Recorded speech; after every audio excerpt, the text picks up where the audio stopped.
Let's look back at 2023. Tell us about one or two projects that the team's been able to accomplish for the university with regard to technology. For the medical center, last year at this time was Scaryville. The margins were not looking good. We were in the red. You just described all of healthcare at Right. this time last year. It was pretty bad. Leadership here made a strong bet that we were not going to lay off anybody. The goal was to batten down the hatches, get rid of all expenditures that didn't contribute to our mission as best we could. We had a hiring freeze.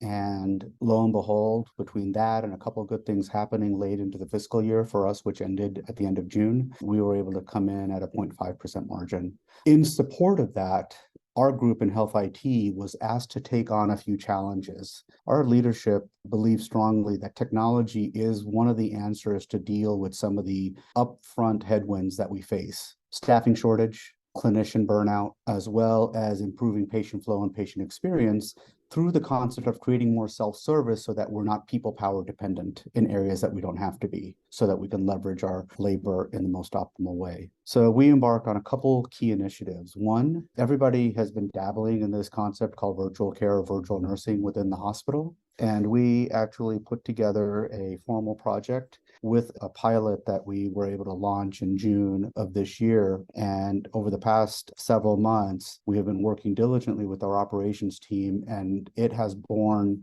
some of the correct improvements in metrics, and in my opinion, establishes a new type of foundational element that we will need for care of all patients in the future. Our patient satisfaction scores have risen. We've been measuring nursing workload using a validated metric called the NASA TLX, and our physical labor on the unit workload has decreased. As of today, actually, we just are leveraging our pharmacy calling into the room, and we have a meds to beds program for patients that are being discharged. We'll deliver their discharge medications to them so they have them in hand and are educated about them before they leave. And now we're going to leverage the virtual cameras to do the education virtually, as well as have our access center virtually call in and do all of the follow-up appointments and do that in a more personalized manner.